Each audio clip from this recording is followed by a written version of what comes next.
is Dylan Sin from the Fort Wayne Journal-Gazette. Hi, Dane. This is Dylan Sin from the Journal-Gazette in Fort Wayne. Dylan, Thank how you you for doing, man? this. I'm good. We miss you up here in Fort Wayne. Yeah, thank you for doing this. We all appreciate it. And I guess I just wanted to know, obviously you were at Michigan State for 10 years. You were a Michigan guy. What was the decision-making process like for you to leave and come back to Indiana?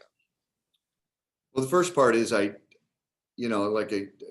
said, this is the first time I've been offered a job at Indiana. And I was waiting for Alex Bozich to offer me one from inside the hall, but that never happened. So this is really my first time being offered a job. And that's, I think there's certain things that I've worked for and a certain position I've earned with respect to, the college basketball coaching ranks. So I wasn't going to come for just anything. I probably would have come and worked for Alex. But when Coach Woodson called and told me, kind of the job description and the responsibilities, it was a pretty easy decision for me from that respect. But the fact that I had to leave East Lansing, I'm 45 minutes from my hometown, and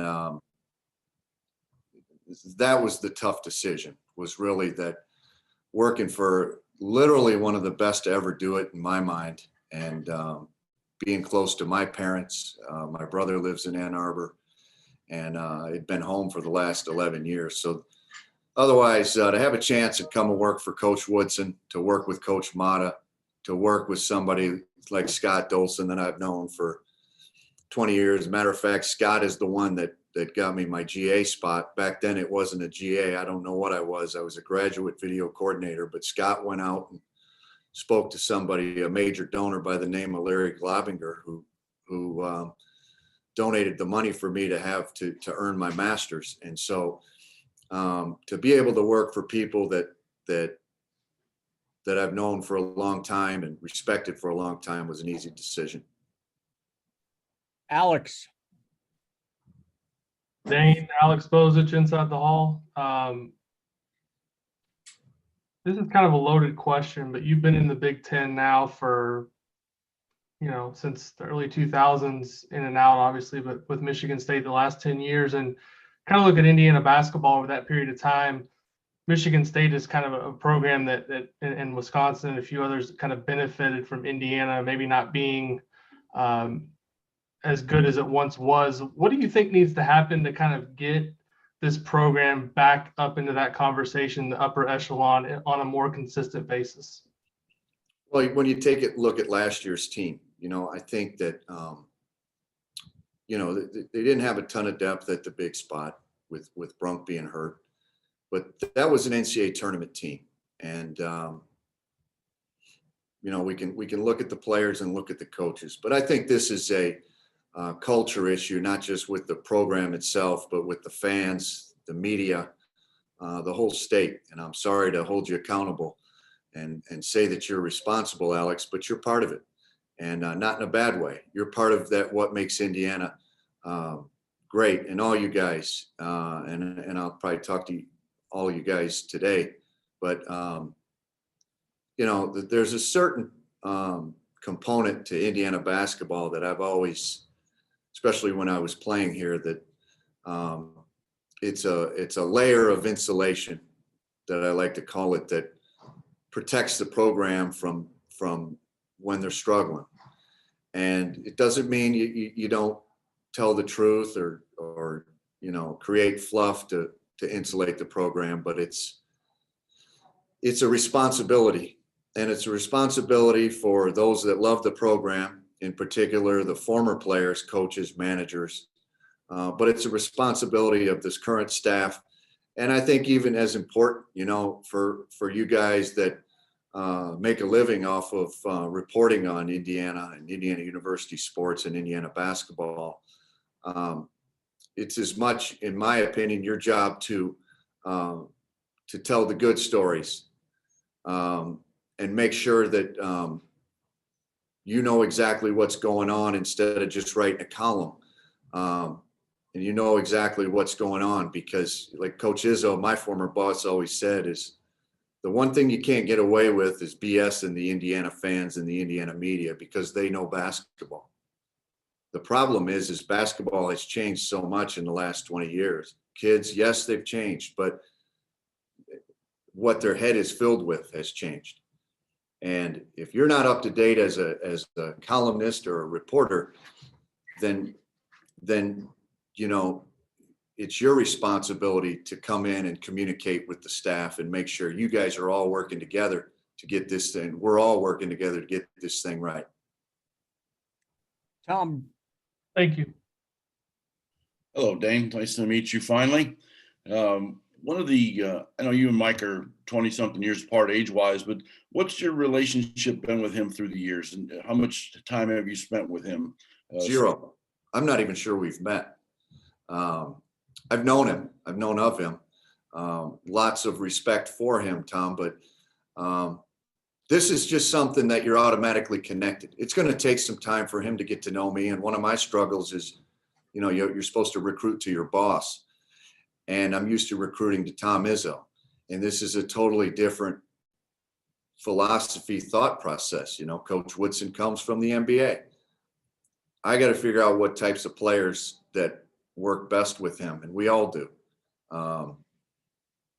You know, I still tend to think that character obviously matters with a player, but maybe it's someone like Coach Woodson that can turn around a kid's life from that aspect. Someone that isn't known for having the best character. Maybe Coach Woodson's someone that can take somebody who has questionable character, but's a great basketball player. You know, the great thing about it is we do have choices here in college. You know, we're not relying on a GM to just throw us some players. We have choices. But what I've got to do is figure out which players are the best players for Coach Woodson that fit his system. Mike Schumann. Yeah. Hi, Dane. Mike Schumann with the Daily Hoosier. I wanted to Mike. ask you, hey, how's it going? I wanted to ask you about Rob Fennessy. He's a guy that had some really bright moments against MSU over the last few years, including some impressive defense against Cassius Winston, but he also is a guy that struggled with confidence at times. And I recall you at one point saying you struggled earlier in your career with confidence. I'm just wondering kind of what your impressions of him as a player are, and what do you hope that you can help to bring out of him over his last year or two? It's a great point. You know, one of the things when I think about the toughness, the competitive feature that Indiana basketball should always have as it relates to this team, it's Rob Fennessy. Like we've got to get Rob Fennessy back to being a NBA type defender. I mean, he's that good in my opinion. And like you said, thanks for bringing that up, Mike. But, you know, he's the leader up front.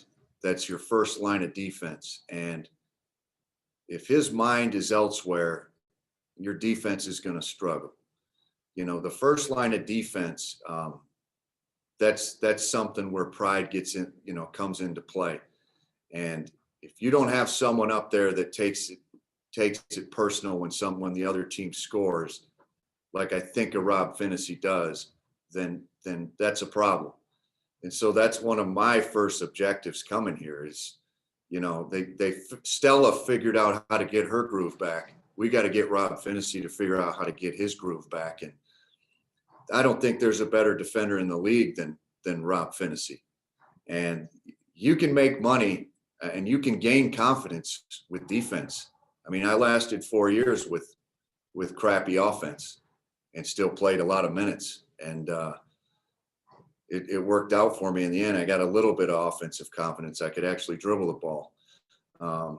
But I think, you know, my personal story, as you said, Mike, is a lot like Fennessy's, where, you know, defense is his niche.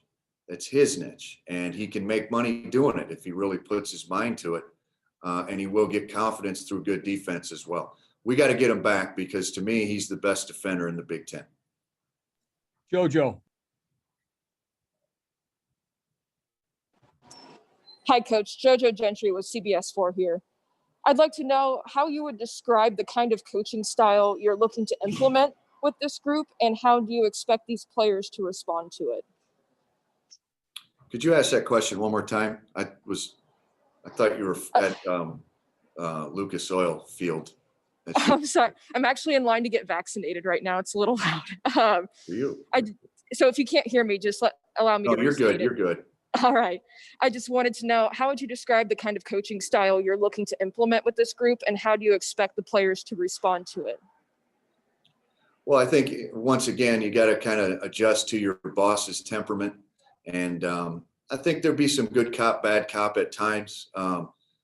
As much as I've got to adjust to Coach Woodson. Coach Woodson's dealing with a whole new dynamic. He's dealing with kids that are sometimes 17 and they're right from their parents' homes. For the most part, at the NBA level, he's dealing with men. At times he's dealing with 19, 20-year-olds, but he's dealing with men that have been on their own for a while. And now he's dealing with kids that still might look in the stands at their parents when something's going wrong. And that's not always the case, but there's adjustment that we've got to help Coach Woodson deal with too. And the great thing about it is he doesn't have an ego, and he should, but he doesn't. When we're sitting here in a staff meeting, we've been in a few of them. It's really neat to be able to say something, and he's like, "Oh, okay, I can see where you're right on that." And it's I'm really looking forward to learning, what Coach Woodson has to offer. I've been in a couple meetings where he's just talked X's and O's, and it's fascinating to just see how advanced and hear how advanced it is at that level. And then flip side, we get more primitive here at college basketball. Like, Coach, you got to think back to when you raised your two daughters and they were 16, 17, 18. And, what would you have said then as opposed to most of the people you deal with now at your level? And there's give and take. And, we've got Coach Mata, we've got Coach Roberts, we've got Kenya, we've got some support staff that we've kept here. And, I think there's going to be a lot of blending here. And I think it's going to be a perfect scenario for our players. Because when Coach Woodson speaks, it's like he's speaking to Carmelo Anthony or Allen Iverson. Whereas when I speak, it's more geared towards the Trace Jackson Davises or the Gary Harrises or the guys I coached at Michigan State. And, we can learn a lot. Coach Woodson and I and the staff, we can learn a lot from each other. And I think it's going to work out great for our players. Dustin. Hey, Coach. Dustin DePiriac from the Daily Hoosier. You mentioned earlier, you're just talking about just coaching at Indiana and what it's like, being around Indiana. What do you think it's just the value of having, a head coach and also a top assistant coach like yourself, just having been an Indiana grad and having an idea what this is like going into it to, I guess, both to kind of bring the IU, alum family back in, but also just to have people in those positions that have played in this spot?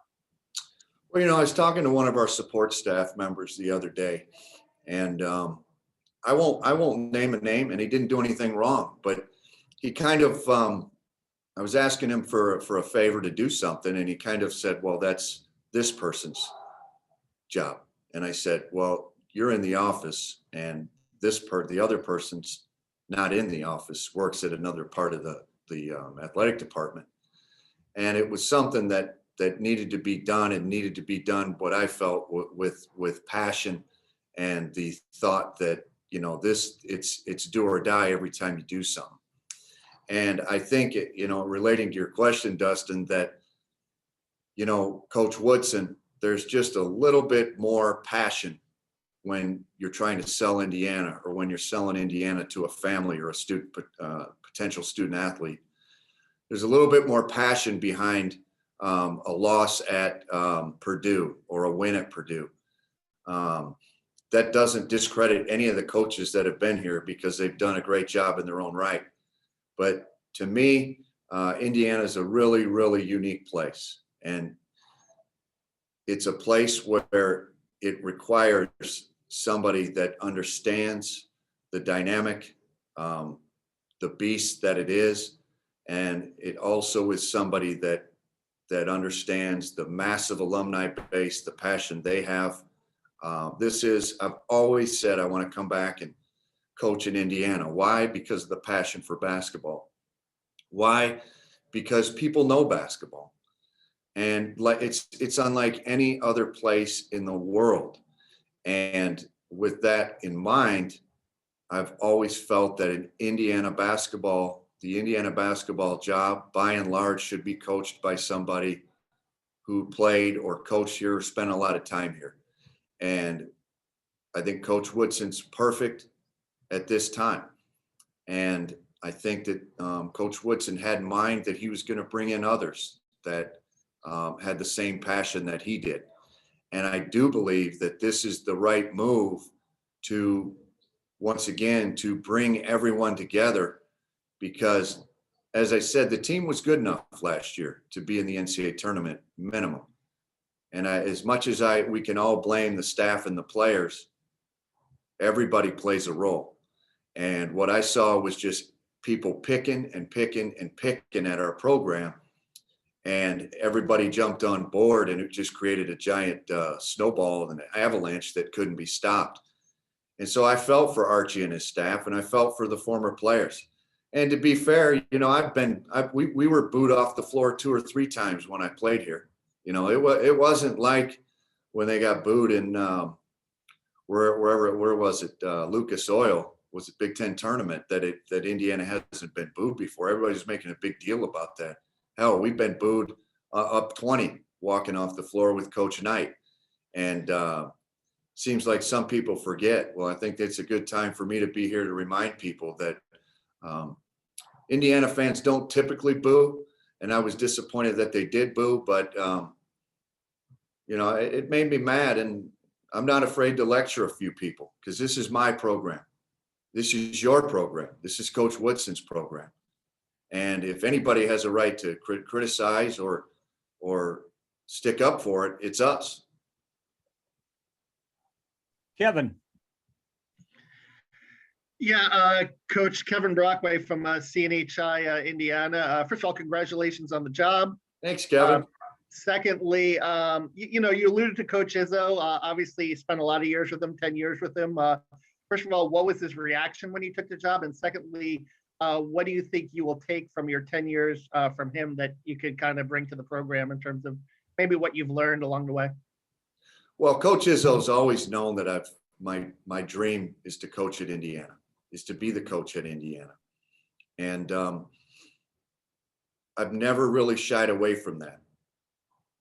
And so when this job came open, my first objective was to try to get the head job. And I made no bones about it with him. But my second objective is, if they get a former player or they get a coach that I like and respect, I think change is good. Change is good for me. Change is ultimately good for most. And 10 years is a long time to be somewhere. And Coach Izzo agreed with that. And when Coach Woodson got the job, it really was an easy decision. And I just thought if he called and offered me the right position and the right description and gave me the right responsibilities that I felt I'd earned and had a right to ask for, I was going to do it. And so it was pretty easy. And what was the second part of your question, Kevin?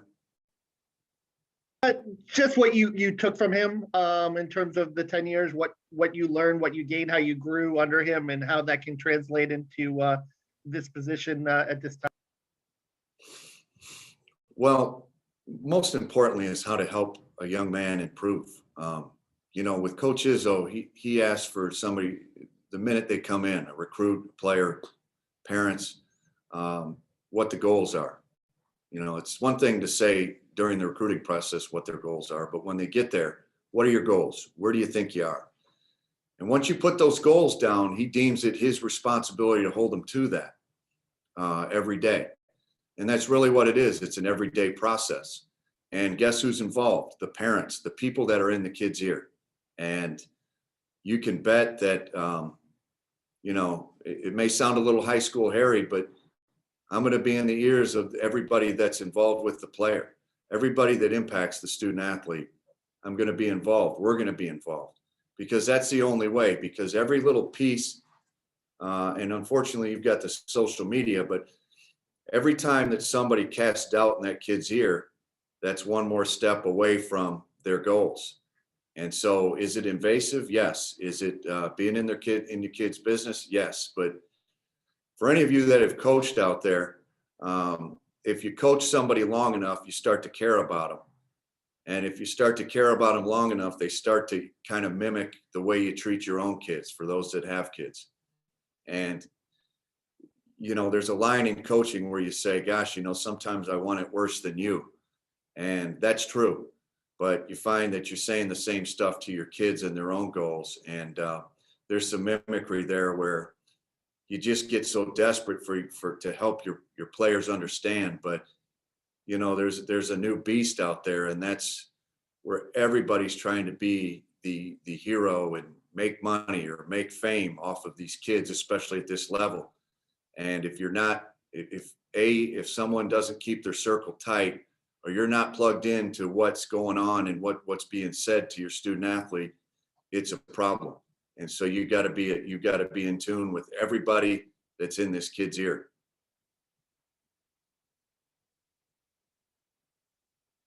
Zach, Mike, or Kevin, are you at the beach? Yeah, I came down to Florida a few days ago and I've lost my base tan. So it's like What part there, Studley? I like the tan. West Palm Beach. Yeah. Awesome. Yeah. Visiting Good some looking, family. Yeah. maybe a little burnt, maybe a little sunscreen for you today. I put on 30 and it didn't work. 50's the play, maybe a hat. Yeah. Yeah. Do you golf? Next time. Yeah. Do you golf? No, fishing. So I'm out in the water. What'd you catch?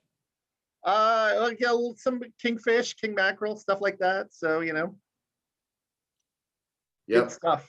Maybe a hat, some sunscreen.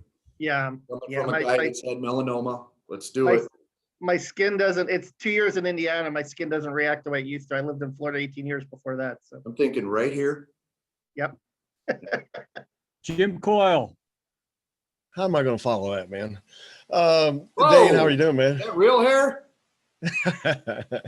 You talking about me or you talking about Yeah. Kevin? Is that the fake hair hat? That's no, man. Oh yeah, fake hair hat.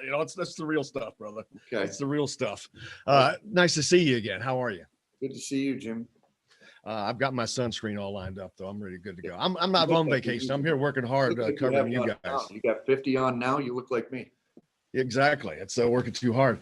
Hey, talking about all the things that you have as far as your passion and all of that, there's a lot of fractures in the program, even in the fans, because there's so many different eras from Coach Knight's era, whether it's Sampson, Crean, Miller, you got all these groups now, but there's also groups in the fans. There's a lot of fractures. Yes. Winning does a lot for that, but there's a lot that needs to be brought back together. You're obviously I think the guy to do that, but why is that? And what is part of what you're planning on doing to bring all of that together? Well, like you said, winning's important, but I think when Coach Knight left, it brought about a lot of questions, obviously some uncertainty and instability.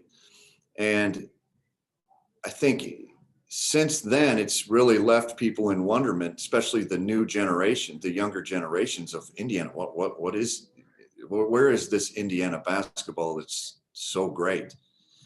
And they've never really been able to attach themselves to what makes this place so special. And, it just seems like we have a bunch of Yankees and Red Sox fans that are fine when we're good and they're brutal when we lose. But that's not the way it used to be. Yeah, we were booed off the court, but those same people showed up the next time cheering their heads off. The balconies were filled to play a team that was out of a conference that they'd never heard of. And it's okay to get upset, but what's going on now is pretty superficial and what do they call it? Fair weather fanish. And I understand it. I really do. We have to get some stability here. And I think Coach Woodson and the staff here is going to dig in and get out to these small towns and visit with these former players, because we all have a responsibility. And you guys do too. This massive media following, you guys do too. So when you're bitching about our team, that's fine. But If you're wrong, if I think you're wrong, you know, I'm going to call you. And if you think our offense is wrong, I'd like for maybe you guys to call us or call me. I don't know where Woody stands on that, but you know, if you guys are going to be putting the message out there, let's just make sure we're getting it right. And that involves working together.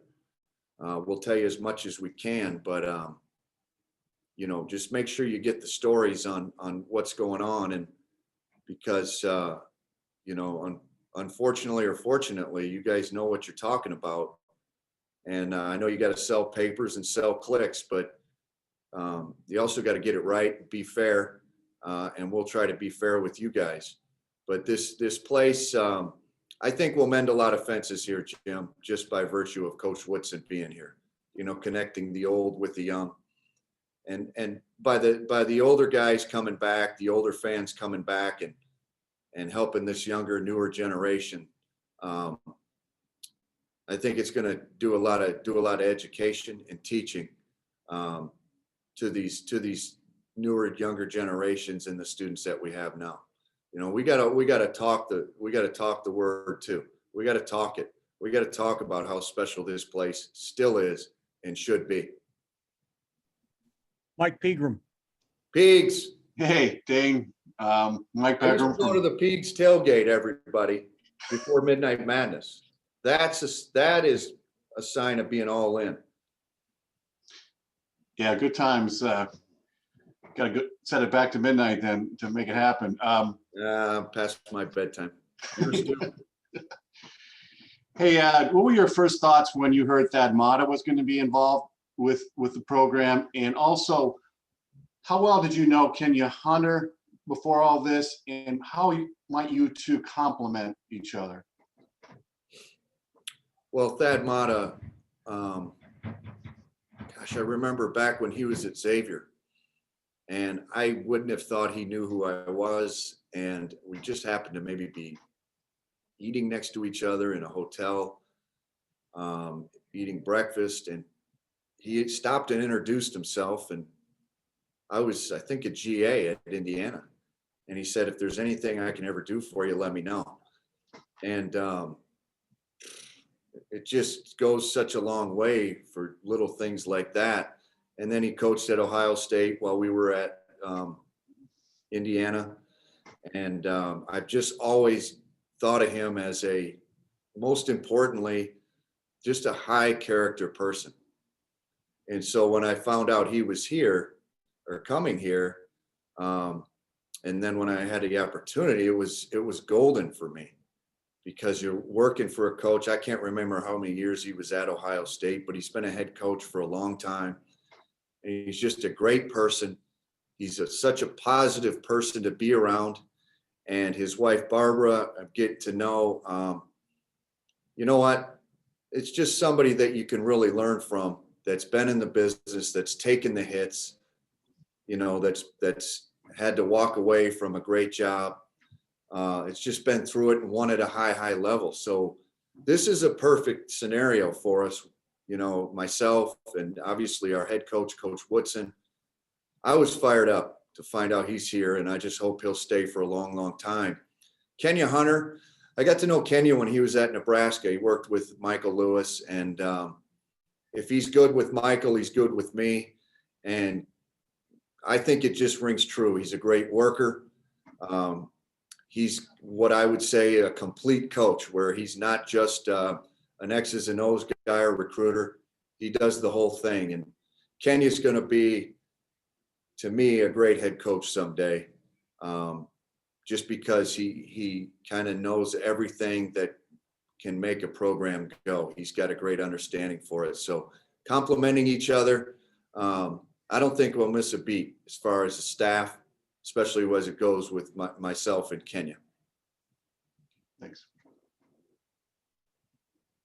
Alec. Hey, Coach. Alec Lastly, thehoosier.com. Can you just talk a little bit about facing Indiana twice last year, knowing a little bit about the roster already? What do you like about it, and where are some rooms that you really need to kind of progress and get better? Well, I haven't had a chance to talk to Fennessy yet about it, but we beat him last year because Rob Fennessy, he didn't hawk the ball like he did. And I say that with a smirk, but I like their team. As I said, they were to me an NCAA tournament team. And I think we've got to get back to we were a -3 in rebounding. You got big Trace and Race up front. That shouldn't happen. And you got toughness with Rob Fennessy, as the head of the snake. That's a critical part. And so we got those three coming back. So you got defense and rebounding. You got somebody setting the tone right up front. And then you've got those two guys at the back line. We've got to get more from Trace on the defensive end. I think he averaged just about 10 in conference rebounding. We got to get that to 13. We got to get him and Race fighting for balls above the rim every possession. That's fine. Maybe they both need face masks because at least we know they're going after it.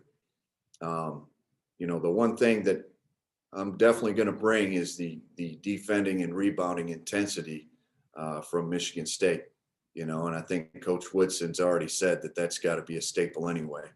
Well, we're going to take it to another level here, Lord willing, and get these guys to understand that, those last 4 or 5, 6 games that they lost, they were in it under 2 minutes. And those are the things, aside from free throw shooting, that'll get you beat, is if you don't defend it and come up with those loose balls and control those possessions when it matters. Ken, Coach Ken Bycock from Peas.com. I can assure you this is my real hair. Hey, that's sharp. That is sharp. That's fresh.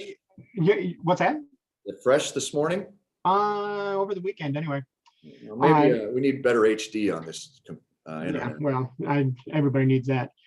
So you went through a firing and a transition, obviously, as a player, to the point that even in the moment you talked about possibly transferring and all of that, you stayed. How did that experience as a player kind of help you coming into this situation when players are going through some of the same kind of emotions? Well, at the time I came to play for Coach Knight, and I'd do it all over again.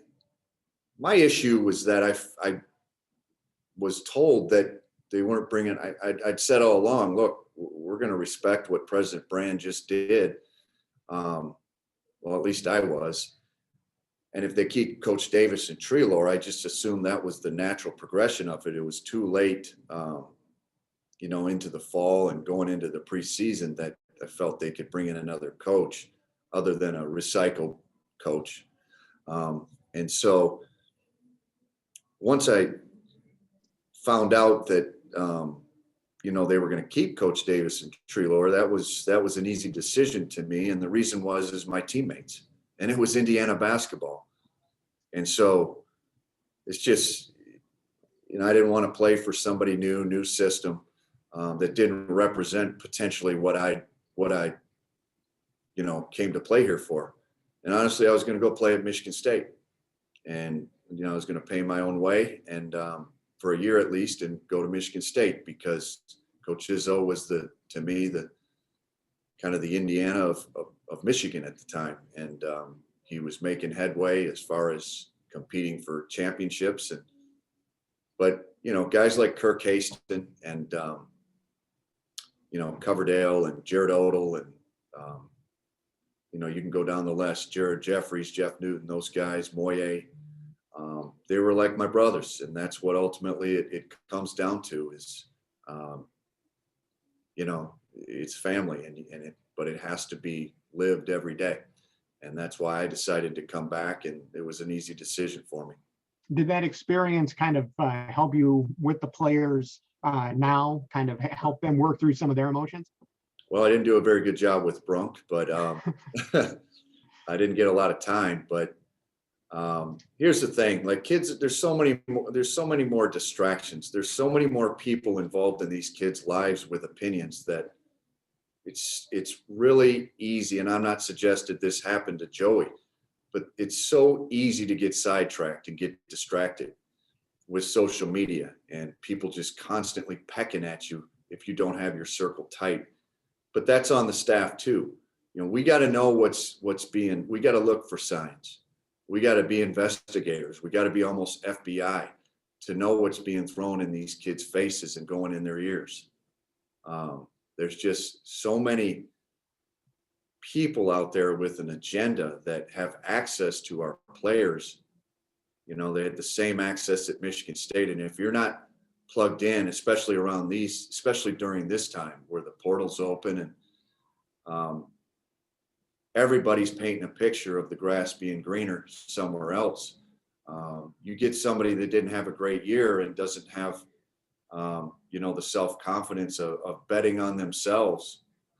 You know, they're ripe for the picking. And, you know, every program's dealing with it. The ones that are plugged into their players and make sure they're answering questions and, you know, eliminating doubts is as much as anything. And, you know, great teammates play a role. And that's the thing, you know, I was talking to Anthony Leal about this morning is, you know, if you don't know a teammate's struggling, then you're really got your head in the sand as much as a coach does.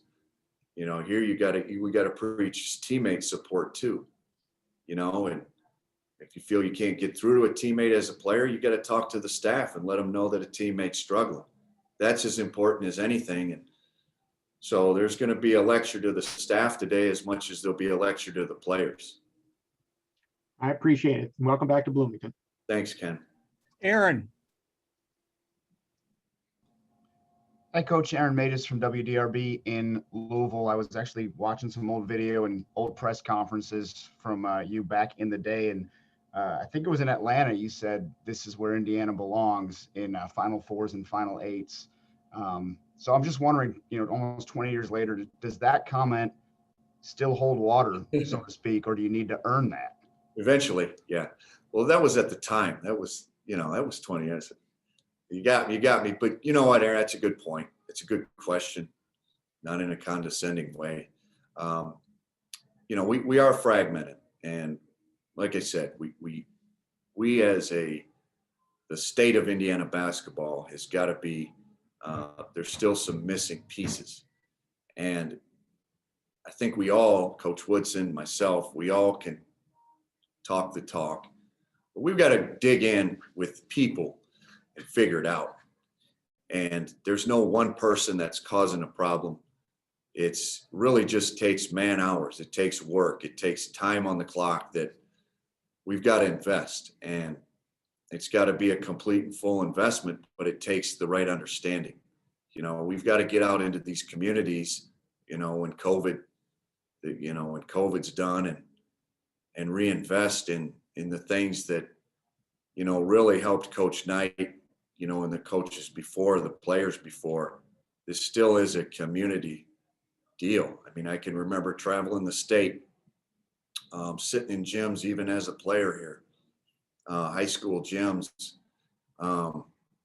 barnstorming tours, camps, going up to play golf, not very good, but different golf outings. Those are the things that protect you do, not just to engage with people and engage with alumni and more or less just to tell them thank you by being there. That's your way of saying thank you. But when you recognize that we're not just Instagram,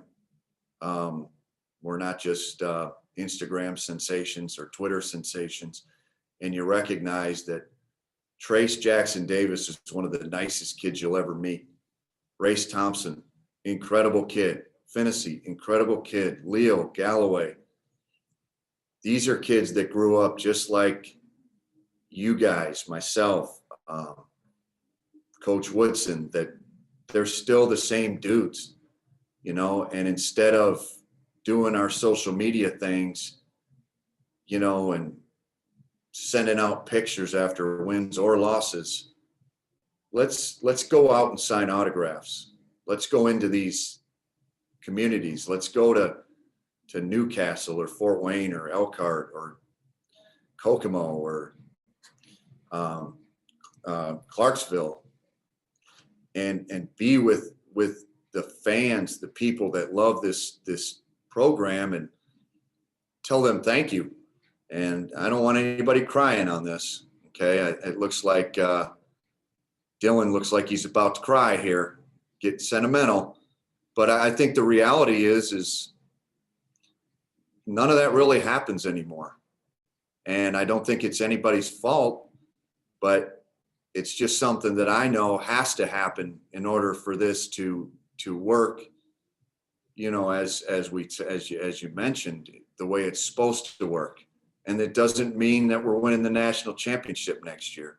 It doesn't mean that we're going to the Elite Eight, because I'm not sure how it's going to unfold next year.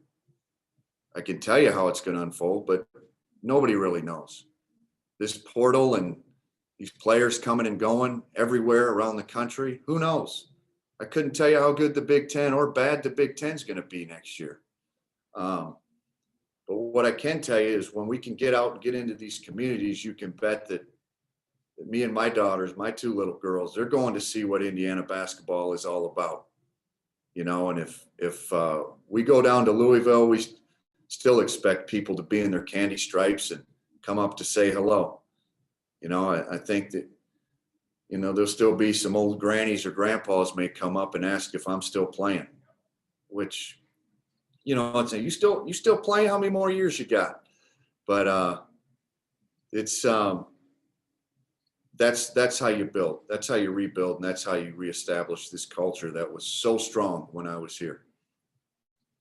Okay, we got time for 2 more questions. John. Hi, this is John Blau with the Herald Times in Bloomington. I saw, or I heard an interview you had with Dan Dawkins. You were talking about your 2 kids are actually Michigan State fans. Have you done anything yet to kind of break them of that, or kind of where are you in that process? Well, we can always buy their love and buy their fandom with candy, junk food. We're going to do it more organically, not with organic candy and junk food, but just let them figure it out. They're going to come down here and they'll realize real quick that whether you're a Boiler or a Spartan, they're respectful for the most part, but they're going to see that this is a pretty special place. You know, my 8-year-old booed me yesterday, but she did have a candy stripe, you know, hair tie on, and she didn't even know my wife slipped one on her head. And she said she liked it. So she liked the cream and crimson. She didn't even realize what she was doing. You know, my wife's Indiana grad too, and she's kind of subtly been brainwashing them their whole lives. So I think once they get down here, they'll be switched over and won't even know what hit them. Okay, last question, Olivia. Hi, Coach. Olivia Ray here with Wish TV and also a proud Indiana grad. So as you were getting sentimental there a couple of questions ago, I want you to get back in that mindset and tell me how you felt walking back in Assembly Hall for the first time, now being back a part of the Indiana program. Did it feel the same? Did it feel completely different?